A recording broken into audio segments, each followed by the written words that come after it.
Não sei se vocês conhecem a história. A tartaruga ia atravessar o rio. E quando ela chega à margem do rio, ela encontra um escorpião.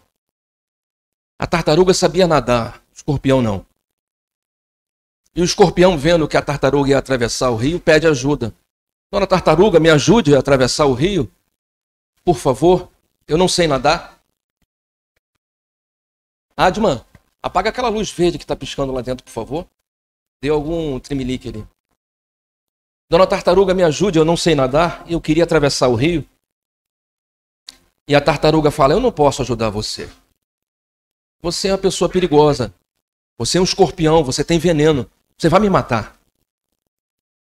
E o escorpião diz, eu não faria isso. Eu não sei nadar. Se a senhora me ajudar a atravessar o rio e eu matar a senhora, eu morro junto. Eu não seria louco de cometer esse crime onde eu morro junto. Por favor, me ajude.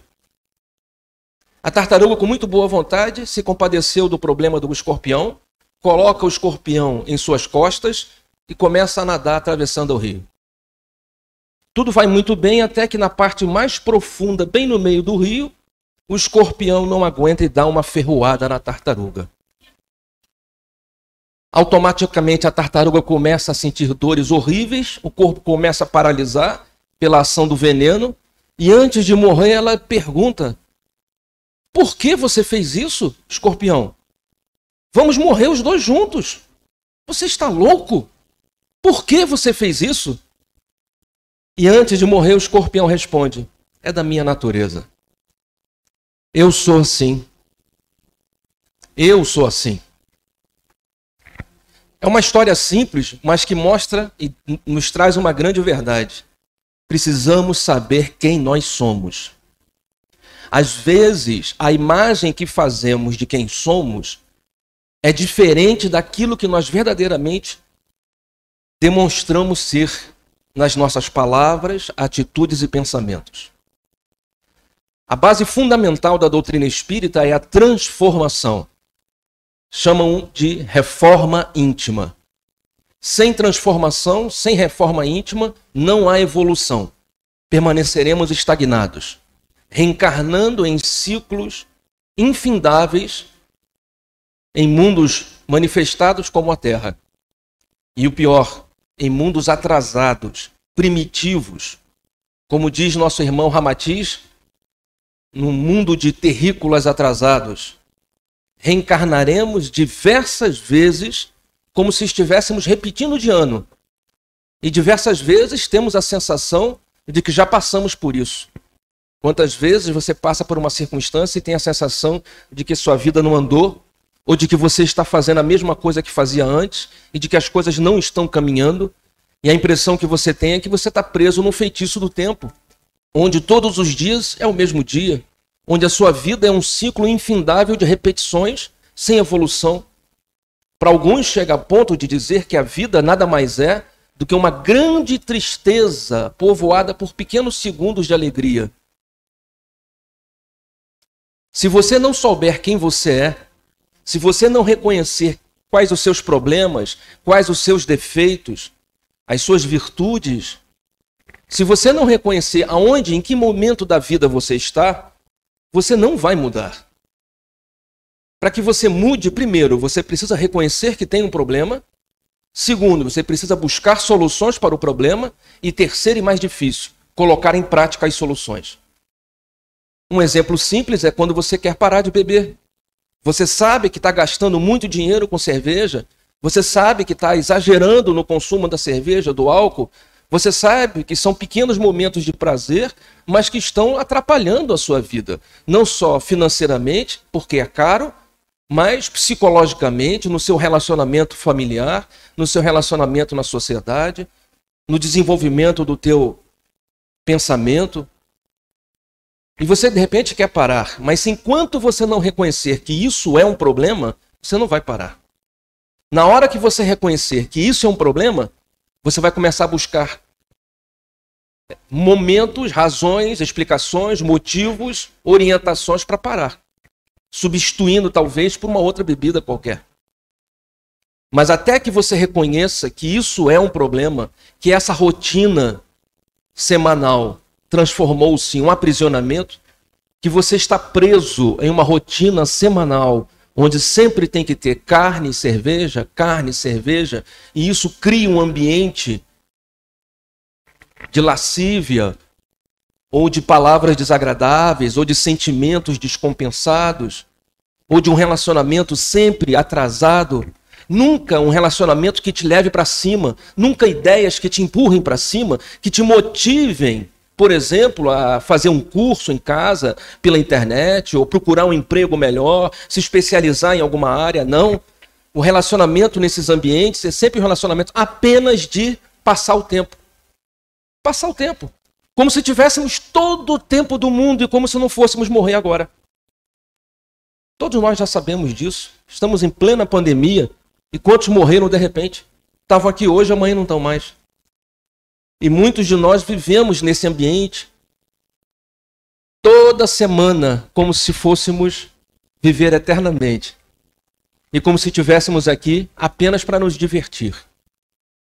Não é verdade. O planeta Terra não é um planeta de diversão.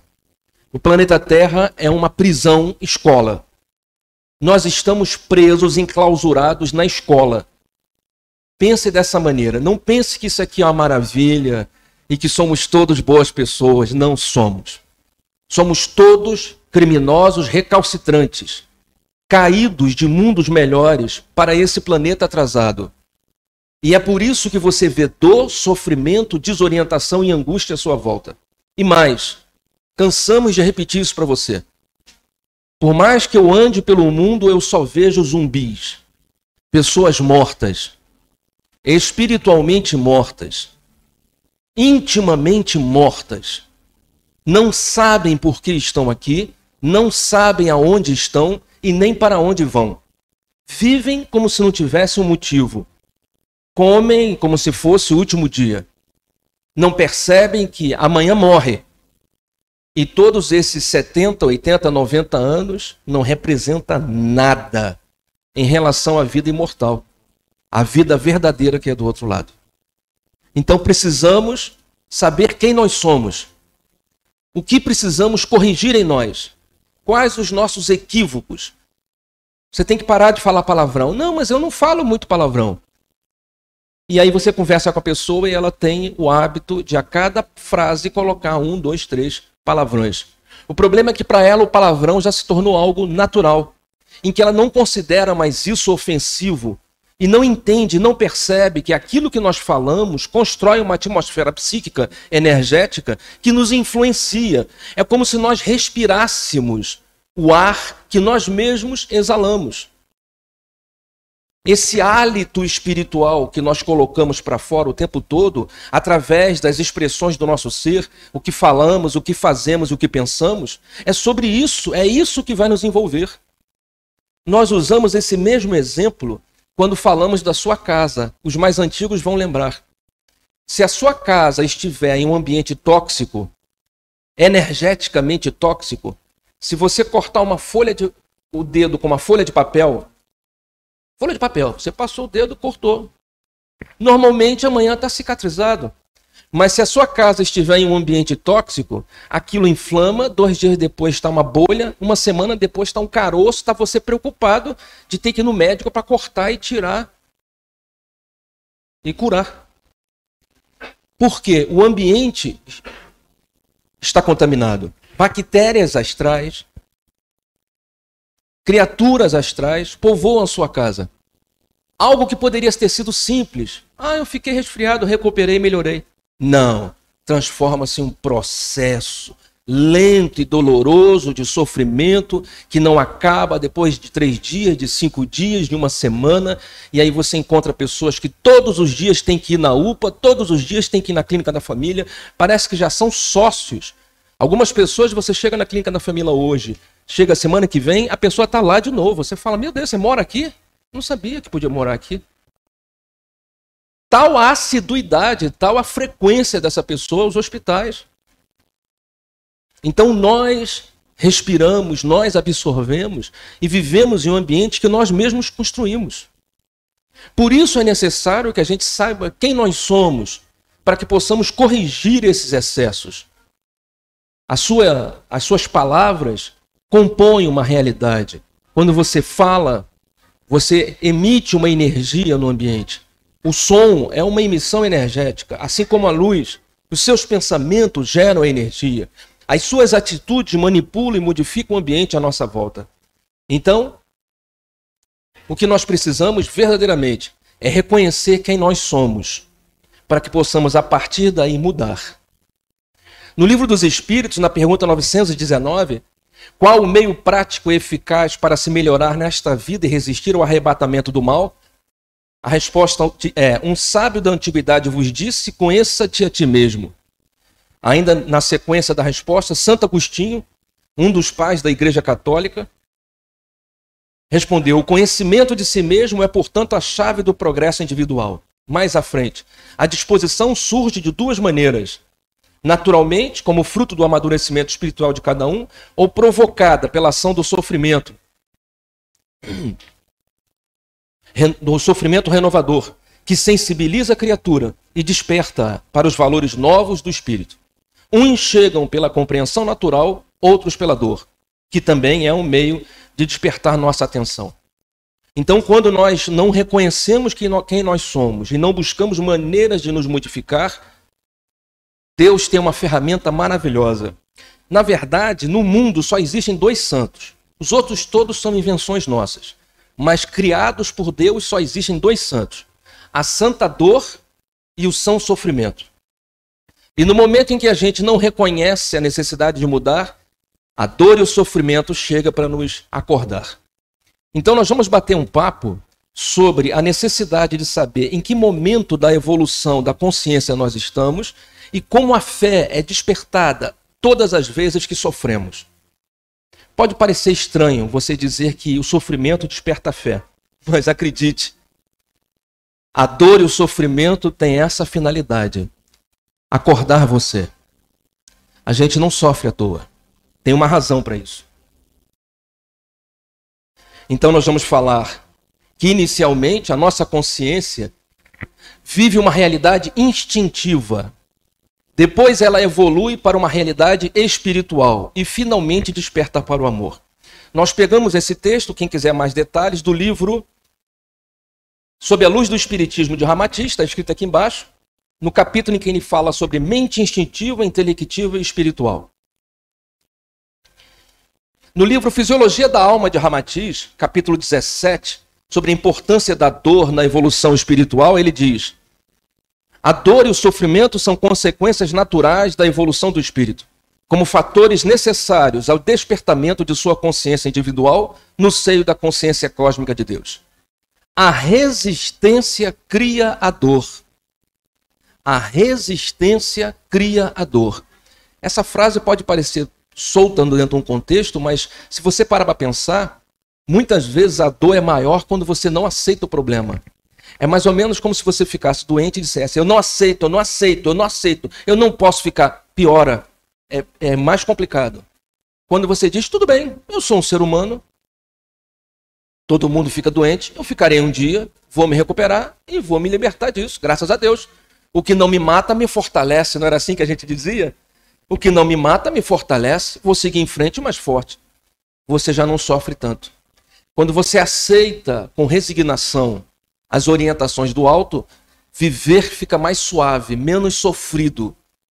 Então, realmente, a resistência é criador, mas também fortalece o crescimento da consciência da centelha espiritual individualizada em Deus. O espírito do homem, por ser de origem divina, pressente em sua intimidade que há de ser feliz, mas incipiente e ainda incapaz de alcançar essa aventura completa nas suas primeiras tentativas, sofre desilusões e toma, por sofrimento detestável, as correções kármicas que o conduzem novamente ao caminho certo. Então, para a gente poder falar sobre essa evolução da consciência e da fé, a gente vai começar falando do instinto. Inicialmente, nós todos, quando chegamos a esse mundo, ao planeta, nas primeiras encarnações, nós chegamos totalmente baseados, totalmente apoiados no instinto. E é por isso que você encontra muitas pessoas que ainda vivem no mundo de sensações. Elas vivem pelo instinto. Elas querem satisfazer os 5 sentidos físicos. Ela não consegue entender a ideia de transcendência. Ela não consegue entender a noção de espiritualidade. Ela não consegue entender que isso aqui, tudo isso aqui, ó, é uma projeção. Ela não consegue entender, nós já explicamos para esse esquisito falar isso, né? Não dá para a pessoa entender que essa parede é a energia e que esse chão é energia. Matéria é energia concentrada. Energia é matéria dissipada. Para algumas pessoas, você começar com esse papo fica difícil. A pessoa não consegue dar esse segundo passo. Ela fica presa no primeiro passo. Qual o primeiro passo? Isso aqui é chão. Chão, eu sei o que é chão. Isso aqui é parede. Ai, parede eu sei o que é.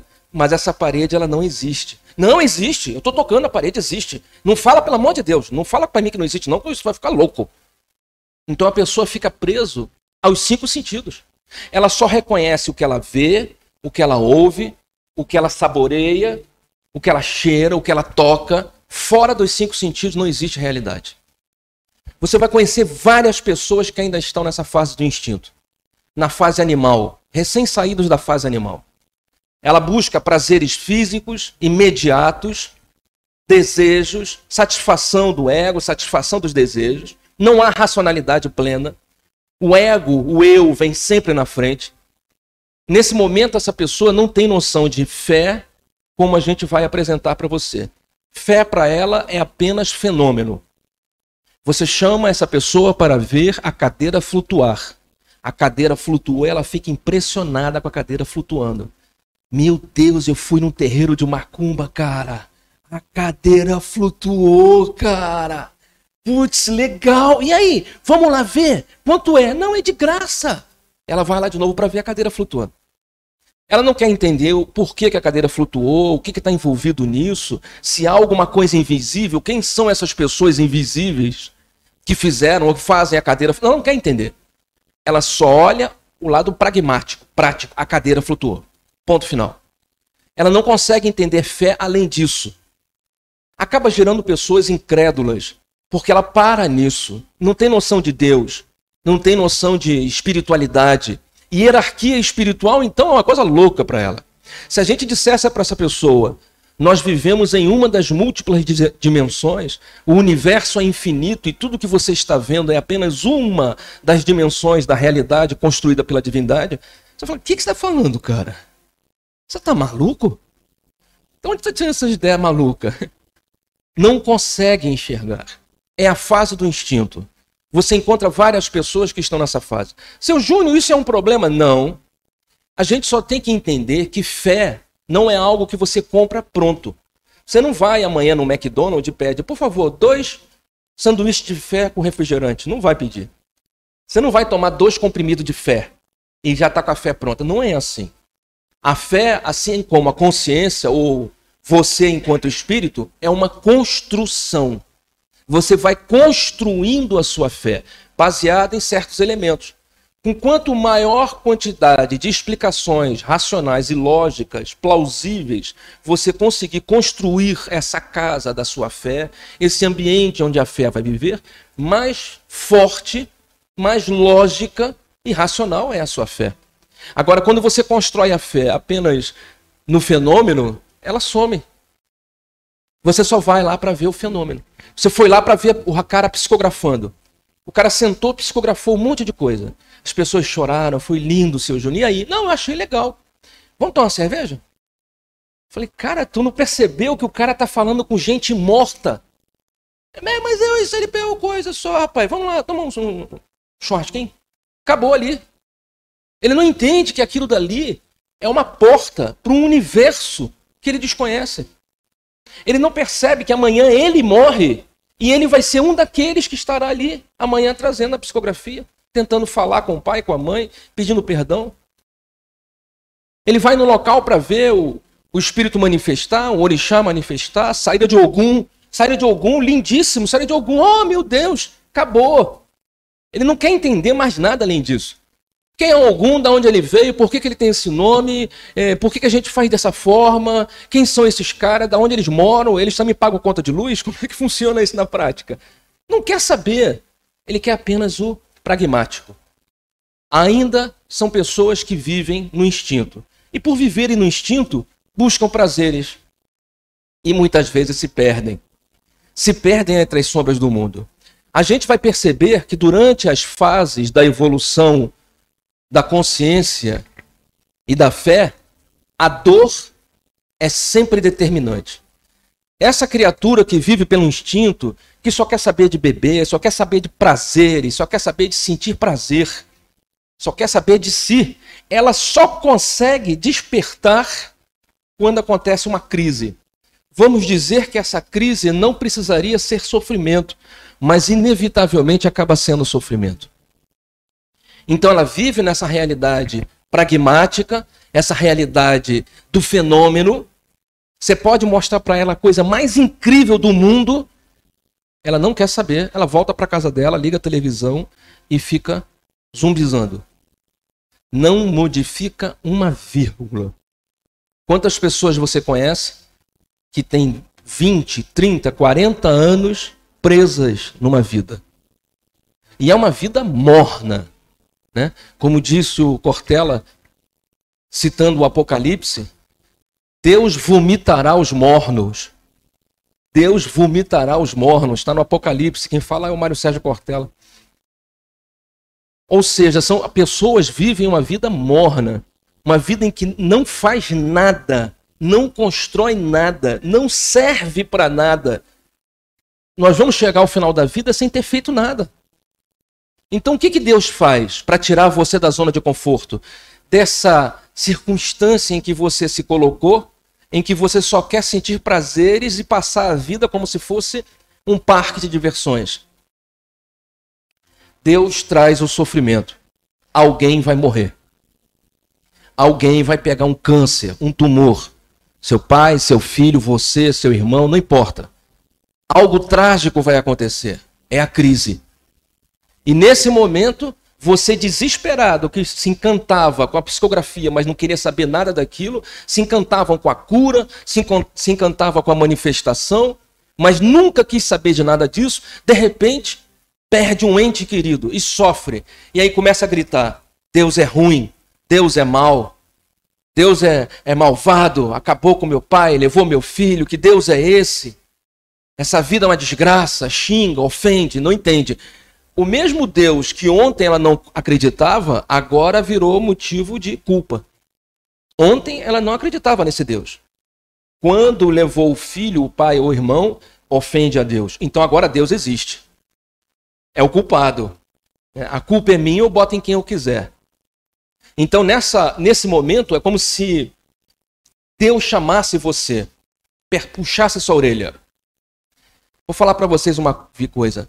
A vida não respeita projetos, cara. A vida não respeita seus projetos. Você pode fazer todos os projetos do mundo. Não, eu vou chegar a tal idade, eu vou fazer isso assim, assim. Quando eu tiver tantos anos, eu vou fazer aquilo outro. Nesse ano eu vou parar de beber. Esse ano eu vou parar de fumar. Chegar ao final do ano, eu vou me inscrever para um curso de não sei o quê, porque no ano que vem eu não sei o quê. A vida não respeita seus projetos. Você está falando e a vida está rindo, escarniçando, falando para você, tu não sabe nada. Antes do final do ano vai acontecer a tragédia e você vai perder tudo isso que você está planejando, cara. Eu não ligo para o seu projeto, diz a vida. E aí vem, nessa crise da perda, do sofrimento, uma segunda fase. Aquela mesma pessoa que antes via o fenômeno mediúnico, mas não tinha fé, era apenas uma fé pragmática, ela começa a tentar entender por que papai morreu. Por que meu filho adoeceu? Por que meu marido ou minha mãe passou por isso? O que está acontecendo que eu não estou entendendo? Porque eu frequento um local, o cara psicografa, eu frequento um local, o cara faz o manifesta algum, eu vou no local, o pastor unge, eu saio de lá achando que está tudo bem. Você não percebeu que o fato de você ir lá e não ir além daquilo não agrada a Deus? Não é isso que Deus quer. Você ir lá de uma forma hipócrita e apenas achar que está cumprindo uma obrigação não agrada a Deus. Ele vai puxar sua orelha. Pior, ele sabe que você está indo mas você não está aprendendo. E a vida tem que evoluir, é uma escola. Então vem a segunda fase, em que pela dor e pelo sofrimento, pela perda de alguém querido ou por uma doença, você muda de religião. Eu penso a religião como se fosse uma carroça, sabe? Eu tenho que ir daqui ao centro da cidade. Só que eu não tenho um ônibus, um trem que me leve direto. Então eu pego uma carroça que me leva até um certo momento da estrada. Chega uma hora que essa carroça não me responde mais as perguntas, não me alimenta, não mata a minha sede. Eu desço dessa carroça, pego outra. É outra religião. E ela me leva até um outro pedaço da minha vida. Só que chega uma hora também que bate a cota, aquilo já não me interessa mais, cansou. Eu desço e pego outra. Então eu penso que às vezes essa nossa evolução ela vai se dando em etapas, em que aos poucos você passou pela igreja protestante, passou pela igreja católica, passou pela macumba, pela Rosa Cruz, pela fraternidade, até que chega uma hora que você fala, não aguento uma religião, agora é eu e Deus. Pronto, esse é o momento da desgraça. Sou eu e Deus. Eu e Deus quem? Onde é que está Deus? Como é que tu fala com ele? É o máximo da soberba. Eu não preciso ir em lugar nenhum. Sou eu e Deus. É a soberba absoluta. Então eu penso que às vezes a religião tem essa função, sabe? Ela te alimenta, ela mata a tua sede até um certo momento da vida. Chega uma hora que cansa. E aí você é obrigado a descer e pegar outra carroça que vai te levar um pouco mais à frente. Deus queira que estejamos em alguma carroça que possa nos levar o mais longe possível, o mais próximo de Deus possível, para que a gente não tenha que descer e começar tudo de novo em uma outra jornada. Mas nessa fase em que a tragédia acontece e aquela criatura que vivia pelo instinto precisa despertar para a espiritualidade, é um momento de transição. É um momento que ele cresce. E aí ele começa a entender que Deus é alguma coisa transcendente. A gente costuma dizer assim, todas as religiões aceitam a vida além da vida. Todas as religiões aceitam que há uma vida além dessa vida. A gente costuma dizer assim. Aí alguns dizem, não, seu Júnior, o católico, negócio de reencarnação, de espírito, não sei o quê, o católico não aceita. Eu falo, não estamos falando de reencarnação. Nós estamos falando de imortalidade. Porque se você for católico, quando você morrer, você vai para o céu ou vai para o inferno. Passa pelo purgatório, toma uma cerveja e vai para o céu ou para o inferno. Se você morreu e foi para o purgatório, você está morto? Se você morreu, passou pelo purgatório, foi para o céu, você está morto? Você está no céu. Se você está no céu, quem está não morreu, está vivo. Se você morreu e foi para o inferno, no inferno você está morto? Então, por mais que o católico não pense, o que ele está dizendo é, você é imortal. Tem uma vida depois. Você pode perguntar para o padre, mas padre, como é que é essa vida? Não, isso a gente não estuda, a gente não quer saber. Mas lá no céu tem casa, tem copo, eu sento, vai ter milkshake de chocolate, vai ter um pudim de leite condensado, como é que funciona lá? Não, a gente não estuda isso, isso aí não importa. É importante é que se você for uma boa pessoa, se você for um dizimista, se você for um ofertante, se você tiver seguido os preceitos, os dogmas católicos, você vai para o céu. Show! Estão te dizendo outra coisa. Que além de você ser imortal, há uma lei de causa e efeito. O que é isso, Júnior? Só inventa, cara. Isso não existe. Nunca ouvi falar o padre falando isso. Pois é, mas eles não vão te dizer. Porque, como eu te disse, na primeira fase do instinto, é só até um pedacinho. Eles não raciocinam além. Ninguém te leva a pensar depois dessa faixa. É como se fosse proibido. O conhecimento liberta, amigo. E tudo o que eles não querem é pessoas livres. São pessoas livres. Causa e efeito. Se você seguiu os dogmas católicos, se você foi batizado, se você fez o crisma, né, a primeira comunhão, os preceitos, os dogmas católicos, né? Se você cumpriu matrimônio, você foi para o céu. Ou seja, aquilo que você está fazendo hoje determina sua felicidade no céu ou infelicidade no inferno futura. Vocês estão entendendo o que eu estou falando, sim ou não? Ou seja, o que você faz hoje determina a sua felicidade e a sua infelicidade futura. Isso chama-se lei de causa e efeito. Então, primeiro, você é imortal. O católico não fala, mas deveria pensar nisso. Porque ele vai para algum lugar depois que morrer. O protestante, Assembleia de Deus, qualquer um deles, é a mesma coisa. Morreu. Ele morre e vai dormir, aguardando o arrebatamento e o retorno do Cristo, quando a igreja desce e estabelece-se aqui o novo paraíso. Se você morreu e está dormindo, você está morto?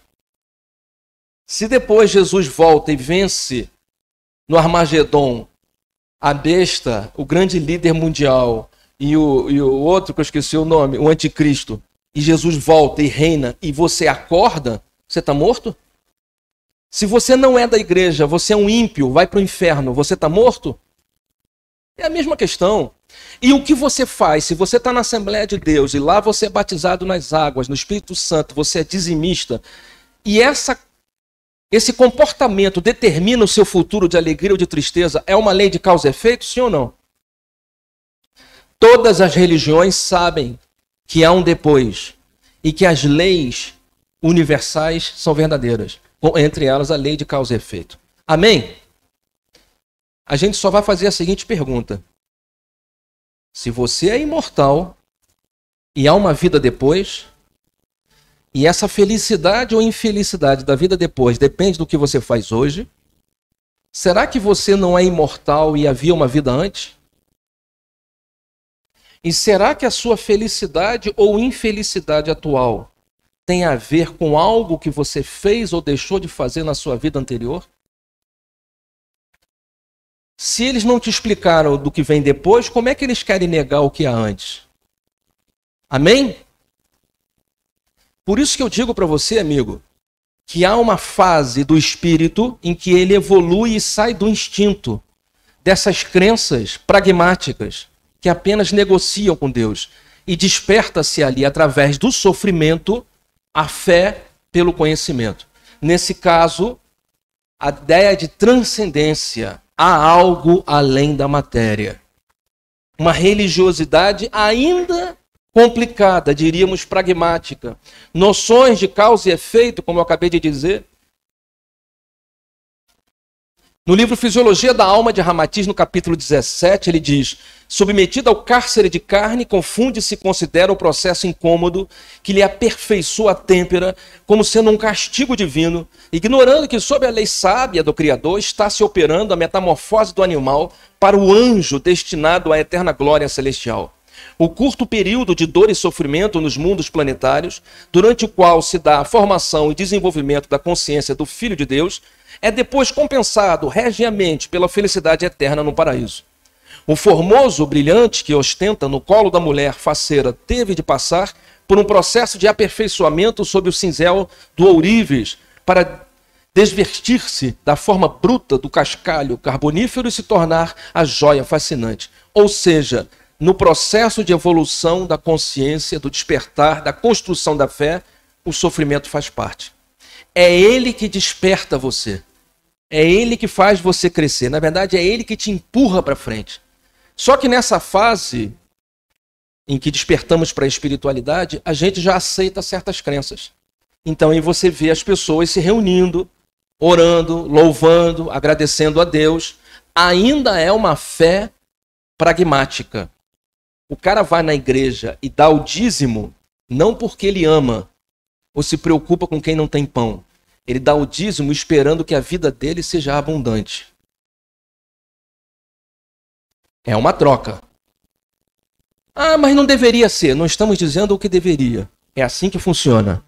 Você está com seu filho doente. Você vai na igreja. O que você quer é que o seu filho seja curado. Se eles disserem para você que você precisa fazer esse ou aquele ritual ou ajudar dessa ou daquela forma, você vai ajudar. Por quê? Porque você quer o seu filho curado. Ainda nesse momento da evolução do espírito, é essa negociação. E é onde nós estávamos até recentemente, todos nós. E que não tem nada errado, veja, só estou dizendo que são fases. A gente não pode entender que o que nós somos hoje é o que seremos amanhã. Ou o que somos hoje é o mesmo que fomos ontem. A gente tem que entender que há uma evolução e que nós estamos evoluindo. E hoje eu não sou quem eu era ontem. E provavelmente amanhã eu não serei quem eu sou hoje. Estamos sempre crescendo. Saravá? Saravá? Nesse momento, nessas crenças, em que já tem noção de espiritualidade, invariavelmente você vê médiums. Você vê pessoas que despertaram para a mediunidade. Você veja aí a renovação carismática no movimento católico, né? Onde os irmãos realizam curas, têm revelações, né? O carisma presente no movimento católico, as igrejas neopentecostais manifestando suas entidades chamadas Espíritos Santos, realizando curas fantásticas, orações do descarrego, né? Claro que alguns levam isso ao ápice do absurdo e realizam rituais de troca, dizendo que estão oferecendo algo mais material. Lembra os 5 sentidos? Então você acha que tem que oferecer algo material para uma divindade que não é material, para que essa divindade que não é material te dê bens materiais. É a coisa mais estapafúrdia que eu já ouvi na minha vida. Se você quer que uma divindade não material te dê coisas, você deveria ter uma comunicação não material com ela. Mas não. Normalmente é dar dinheiro ou menga, sangue. Buscam resultados materiais. E nesse momento estão dispostos a sacrifícios. E pela fé, o homem faz coisas absurdas e impossíveis. Obrigações deitadas. Quantas vezes você vê matança nas encruzilhadas, tentando agradar uma divindade, que na verdade o que espera de você é a transformação em um ser humano mais digno. O que a divindade espera de você, o seu santo, o seu guia, o seu orixá, o seu Espírito Santo, o nome que você quiser dar, o seu mentor, não importa. O que ele espera é que você seja uma pessoa melhor, que você não continue sendo quem você era. Esse mundo é uma escola, você não pode nascer e morrer igual. Senão você repete de ano, já falamos isso. Ficamos presos em um ciclo infindável em que a vida perde o sentido. Nós falamos isso antes do nosso recesso, né? A gente comentou com você o seguinte: todos vocês têm aí uma noção de que o tempo está passando mais rápido? Lembra que nós falamos sobre isso? Sim ou não? Ah, seu Júnior, tem a ver com uma mudança energética planetária? Não. A mudança energética planetária não causaria o impacto da forma tão premente, tão agressiva que você está sentindo no seu dia a dia. Não é só isso, pode até ser isso. A verdade é que a nossa vida ficou besta. Nós falamos sobre isso. Nós paramos de marcar o tempo. Lembra que falamos? É uma questão muito mais psicológica. Você acorda, faz alguma coisa e dorme. Acorda, faz alguma coisa e dorme. Acorda, faz alguma coisa e dorme. A sua vida se tornou repetitiva. O seu cérebro, sabendo que hoje o dia foi igual ao dia de ontem, o que ele faz? Ele descarta. Não há por que ele guardar cópias da mesma informação. Então, todos os dias você tem a mesma vida. Igual. Passa seu aniversário e você não comemora aniversário. Ah, porque hoje em dia não se comemora mais aniversário. Passa o Natal, você não celebra o Natal. Ah, porque eu não gosto de Natal. Passa o Ano Novo, você não comemora o Ano Novo. Ah, porque eu acho isso uma coisa demodê. Demodê já é velho também, né? Chegou o Carnaval, aí eu não gosto de Carnaval. Chegou a festa junina, ai, que chatice. Falei, bem, então você faz o que nessa vida? Não, todo final de semana eu vou comer um churrasco, uma cerveja com os amigos. É por isso que a vida ficou besta. Você se aprisionou numa rotina. E é por isso que o seu cérebro parou de contar o tempo. Como tudo é igual, o cérebro descarta as informações. Porque são cópias da mesma vida. E aí quando chega o Natal, já é Natal na Líder Magazine de novo. Que coisa. É porque você passou um ano e não viveu. Na verdade, a gente deveria parar e fazer uma reflexão. Falei, caraca, passou um ano e eu não fiz nada. Eu preciso fazer alguma coisa na minha vida. Eu preciso mudar a minha vida, eu tenho que sair desse marasmo. Talvez seja esse o ensinamento, mas nunca é. A gente simplesmente continua repetindo. E começamos mais um ano para fazer tudo igual. Amanhã é seu aniversário e você diz que não vai comemorar, É aniversário que você não quer comemorar, é o carnaval que você não quer se divertir, é a festa junina que você não liga mais, as pessoas chamam você para fazer uma coisa que você não quer ir, e vai cada vez ficando mais igual, mais igual, mais igual, e faz uma vida inteira sem sentido. E o que Deus faz? Deus chama você. Se na primeira fase você vivia pelo instinto e não tinha noção ainda da divindade, se na segunda fase você começou a entender sobre espiritualidade, mas ainda está preso à vida material, vem a terceira fase, que você precisa despertar para o amor. E nesse momento você vai sofrer de novo. Seu Júnior, mas que tanto sofrimento é esse? Jesus, misericórdia, toma conta.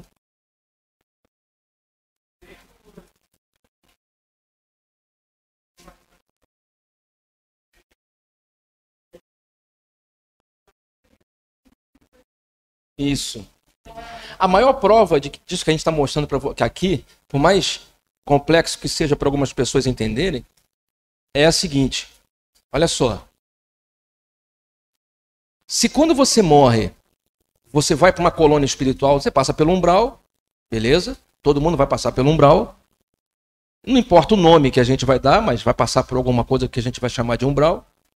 Depois você é resgatado, vai para uma colônia. Cara, se todo mundo for resgatado e foi para uma colônia, todo mundo percebeu que nós somos espíritos. E aprendeu do outro lado que a gente reencarna. Então por que o mundo inteiro não é espírita? Por que o mundo inteiro não aceita a reencarnação?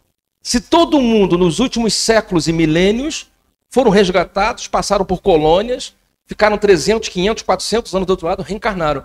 Aí vão virar muçulmano, fundamentalista, xiita, ou protestante, ou católico radical. Por que o mundo não se espiritualizou depois de 2000 anos? Essa questão, exatamente, você tem que entender que o espírito não evoluiu o suficiente. Ele tem que ter esse mérito da evolução. E é exatamente o que você está falando. Por isso que a gente coloca dessa forma. Algumas pessoas, você vai ver que elas estão ainda na fase do instinto. E é como você disse, a gente não fala sobre isso para a gente colocar culpa. A gente fala sobre isso exatamente como você falou, para a gente entender o outro. Entender que é um momento do outro. O outro está nesse momento. Esse outro pode ser meu pai, minha mãe, até minha esposa, meu marido. Pode estar nesse momento do instinto e eu, com outra cabeça, estou vendo. Mas não adianta eu querer forçar a pessoa. Não é o momento. Em algum momento vai acontecer algo que a gente chama de crise, que vai fazer essa pessoa despertar. Ela, de repente, vai vir num carro a 120 por hora, vai sofrer um acidente e vai sair ilesa. E aquilo vai ser um, meu Deus do céu, o que... E aquilo desperta nela a fé. Pronto, é a crise. Algo acontece na vida da pessoa que faz com que ela comece a buscar um outro caminho. E aquilo que estava dentro dela, adormecido, que é a ideia de espiritualidade, começa a florescer lentamente. É uma construção, a fé é uma construção que evolui ao mesmo tempo em que o espírito evolui, em que a consciência evolui. É exatamente o que você falou. E é por isso que a gente sempre diz, se você tem um filho, se você tem uma filha e vai para uma religião, leva seu filho. Mas ele é neném, ele não gosta. Não importa, leva seu filho. Mas não importa, ele tem que ter alguns traços, algum tipo de fundamento. Mesmo que aos 18 anos ele rejeite, critique, enfie o prego na parede e se pinte de rosa. Não importa. Aquilo que foi plantado vai ficar lá. Depois que passar essa fase da desconstrução da criatura, que a gente já falou sobre isso, né? Que chega uma fase em que a gente quer desconstruir quem nós somos ou quem foram nossos pais para poder construir uma realidade própria, mostrar a personalidade. Aí a personalidade pré-existente da outra vida surge lá aos 14, 15, 16 anos. Quando passar essa fase do despertar, aos 25, 26, 27, aquele germe que foi plantado vai fazer diferença. Porque ela só vai poder escolher uma crença porque ela se apoia em algo que você plantou. Então você levou ela para a igreja católica. Ela chega aos 27 quer ir para o espiritismo, mas ela só vai ao espiritismo porque você plantou o conceito de Jesus, de Deus, da missa, dos preceitos, né? Então você leva ela para a igreja protestante. Oi? Teve uma semente. Você vai... Germinou. Independente de ela escolher outro caminho, ela só vai escolher porque você plantou. Pode até ser que ela escolha o mesmo, né? E recomece, ou não. Mas você plantou. Então é por isso que é importante, para que ela possa perceber que há uma evolução. Senão fica estacionado. Se a gente não falar sobre isso, a gente não se motiva a mudar.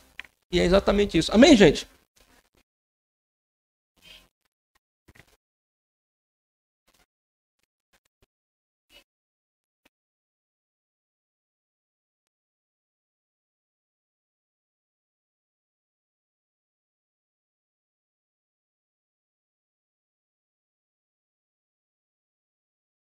Por isso que a gente precisa se reconhecer. É a tartaruga e o escorpião. A gente precisa saber quem a gente é. Senão, na hora, chega você e fala assim, meu Deus, eu nunca imaginei que eu fosse fazer isso. Tem que se descobrir. Essa palavra, a gente tem que se descobrir. Amém, amém.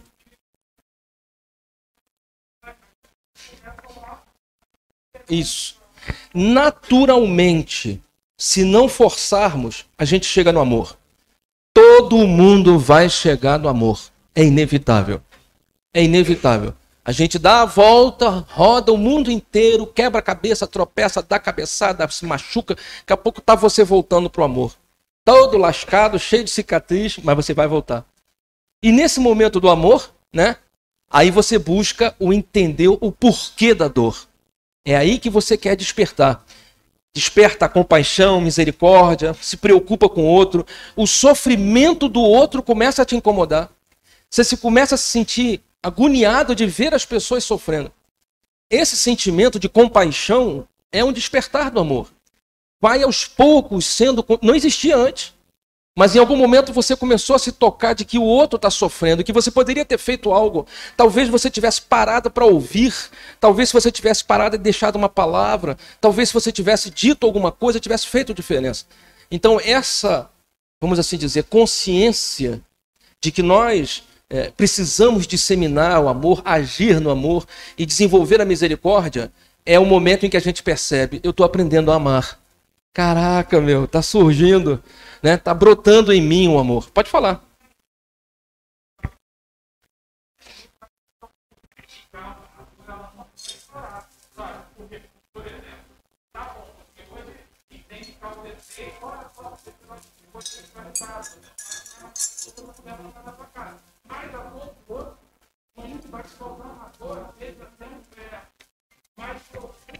Você sofre pela dor do outro. Eu entendo você. Não vai dar tempo de a gente fazer dar continuidade a esse estudo, que o meu horário vai acabar agora. Mas na semana nós vamos fazer um estudo que o próximo tema de estudo é mediunidade. A gente vai ficar algumas semanas explorando esse assunto sobre mediunidade. E a gente vai falar uma série de coisas sobre mediunidade. Mas antes de entrarmos em mediunidade, semana que vem a gente vai estudar o Sermão da Montanha. Ah, seu Júnior, o Sermão da Montanha, cara, se você prestar atenção, tá tudo dito ali. Inclusive esse lance de você se compadecer pelo sofrimento do outro, o despertar íntimo da necessidade de servir, de fazer a sua vida útil, de fazer a sua vida ter sentido, né? De fazer com que a sua vida não seja apenas uma coisa besta. Você nasceu, cresceu, vai adoecer e morrer. E acabou. E por que só isso? Não plantamos nada, não construímos nada, não ajudamos ninguém. Não, mas eu fui um bom pai, eu fui um bom filho. Mas isso aí é o óbvio ululante, isso aí é a coisa mais boba que existe no mundo. Qualquer um faz isso. O que você fez de diferente? O que você fez a mais? E olha, eu vou te falar, cara, a gente que trabalha com desobsessão, a gente que recebe mensagens quarta-feira, cara, a coisa mais, pelo menos para mim, que mais dói meu coração é quando o Espírito chega para você e fala, cara, eu joguei fora 80 anos da minha vida, cara. Cheguei aqui e descobri que eu estou exatamente igual ao que eu estava 80 anos atrás. Eu não consegui crescer um passo, um palmo. Isso é desesperador, porque você vê que naqueles 80 anos daquela pessoa que já morreu, ninguém conseguiu tocar o coração dela. Ninguém conseguiu pelo menos falar para ela assim, ei, ó, vamos fazer uma coisa melhor? Vamos olhar para o próximo? Vamos nos colocar à disposição do nosso irmão? Vamos fazer uma atitude, vamos ter uma atitude altruísta? Vamos servir, né? A nossa vida tem que ser uma vida de serviço. Se você não serve para viver, você não vive para servir, você não serve para viver. Para que serve a sua vida? Não, eu cheguei aqui para beber, comer e... Né? Então, isso é o despertar do amor. Isso é que faz com que a gente se compadeça, né? E olhe o outro, o sofrimento do outro, como sendo nosso. Amém?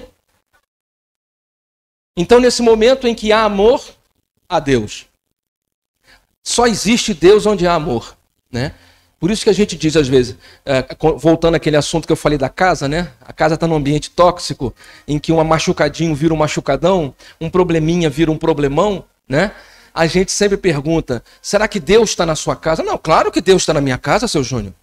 Todo dia quando eu vou dormir, eu faço: Santo anjo do Senhor, meu zeloso guardador, se de ti me confiou, a piedade divina, sei que me rege, me guarda e me ilumine, amém. Ave Maria, cheia de graça, saravá meu pai. O que é caboclo, né? Aí é por isso que Deus... Então, você falou palavras mágicas, Deus vai estar na sua casa, é assim? O que você está ouvindo? O que você está vendo? O que você está falando? Como é que você está se relacionando? Lembra que a gente falou sobre isso? Quando você acorda de manhã, você acorda ao lado de uma pessoa, você beija essa pessoa? Você ama a pessoa que dormiu com você? As pessoas que estão na sua casa, quando elas acordam, você fala para elas: oh, bom dia, dá um beijo, dá um abraço. Mas eu vejo todo dia. Eu falei: cara, você tem que despertar o amor. O amor tem que ser construído, regado, cuidado, tratado. Porque Deus só existe onde há amor. Amém? Se não houver amor, não há Deus. Fala, irmão.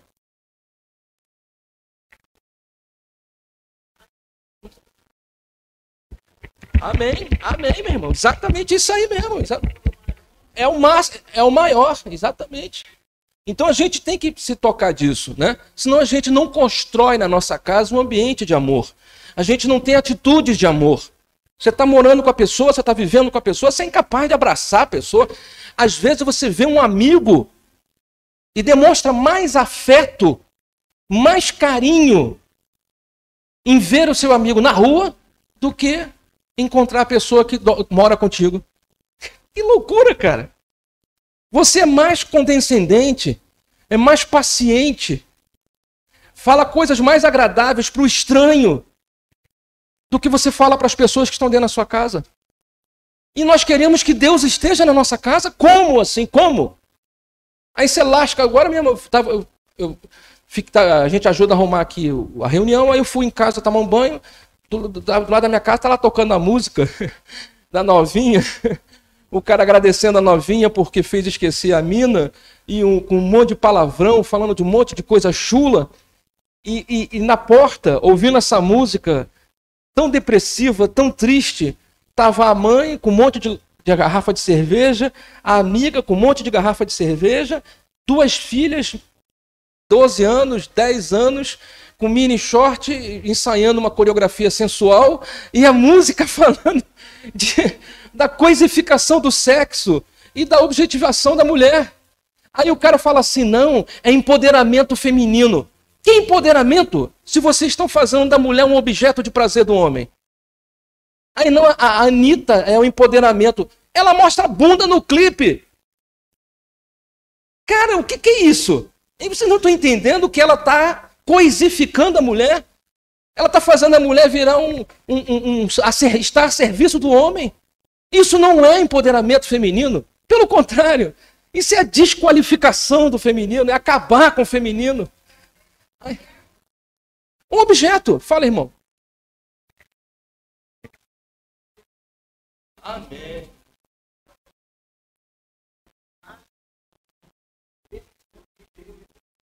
Sair. Ainda por cima, essa energia cresça, atrai. O que estava ruim foi pior, né? Então é aí que a gente fala. Se você quer Deus na sua casa, você tem que criar um ambiente favorável para a presença de Deus. Amém? Amém? E aí, nesse momento, a fé, essa fé que é construída no amor, essa fé que é construída no olhar para o outro é uma fé mais calma, paciente. Você aprende a amar quem não te ama. Você aprende a perdoar quem não te perdoa. Você aprende a ser tolerante com quem não te é tolerante. Você aprende a ser bondoso com quem é mal com você. Você aprende a orar pelo seu inimigo. Nós te ensinamos isso, sim ou não? Se você quer cortar a macumba, ore pelo seu inimigo. Porque a faixa de frequência energética que você emite pela oração em favor do seu inimigo é totalmente oposta ou diferente daquela que ele está tentando construir em te atingir. Ou seja, se você devolve o mal, você retroalimenta o mal. Há um canal de ligação entre vocês. Mas se você devolve amor para quem te quer o mal, ele não sabe o que fazer com isso. Ele não sabe jogar nesse time. Ele não conhece essas armas. Pelo contrário, se ele for atingido pelo amor, ele para. Porque ele começa a repensar a vida. Fala, irmão.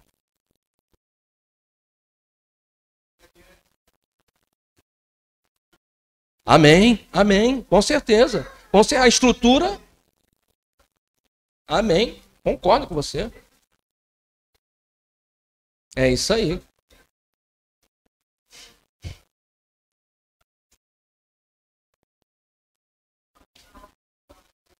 Aí agora você vai, resolve devolver. Pronto, ligou. Criou um canal. É isso aí. Não se disse, é energia. Com certeza, com certeza.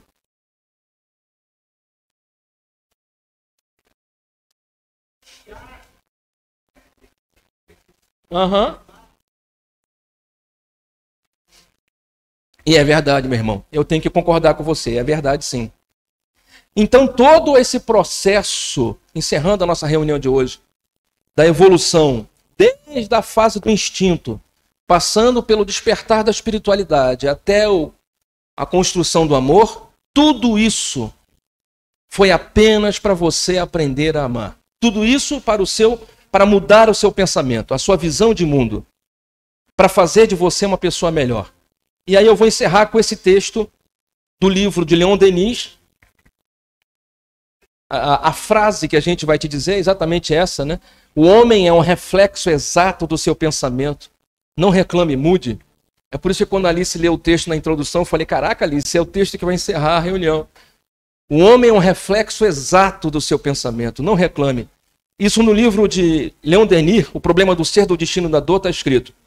O pensamento é criador. Olha, aquilo que a gente acabou de falar aqui. Ó. O pensamento é criador. Não atua somente em torno de nós, influenciando nossos semelhantes para o bem ou para o mal. Atua principalmente em nós.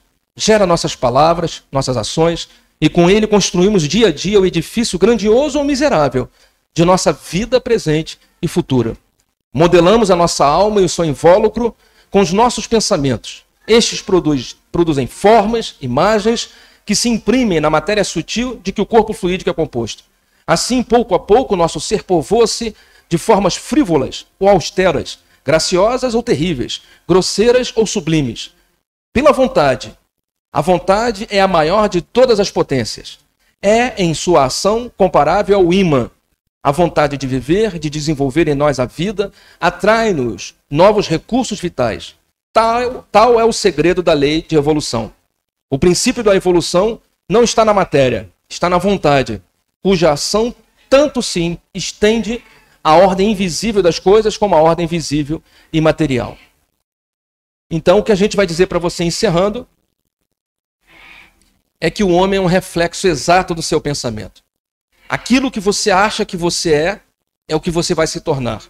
Aquilo que você enxerga de você é aquilo que você está caminhando para ser. Construa um pensamento positivo para que você se transforme nessa pessoa melhor que você quer ser. Saravá? Foi difícil entender? Tranquilo? Então, a partir de hoje, vamos paulatinamente construir essa criatura mais amorosa, entendendo e conversando com Deus de uma forma mais íntima, nos preocupando com o próximo, orando pelos nossos inimigos, construindo em nossas casas um ambiente mais agradável para a presença de Deus. Aqueles que vieram pela primeira vez e quiserem fazer o tratamento, basta permanecer na casa. Depois do passe, a gente conversa rapidamente. A gente vai ter um intervalo agora de meia hora, depois a sessão de passe, e a gente explica para você como é que funciona o tratamento. Amém? Vamos fazer a nossa prece.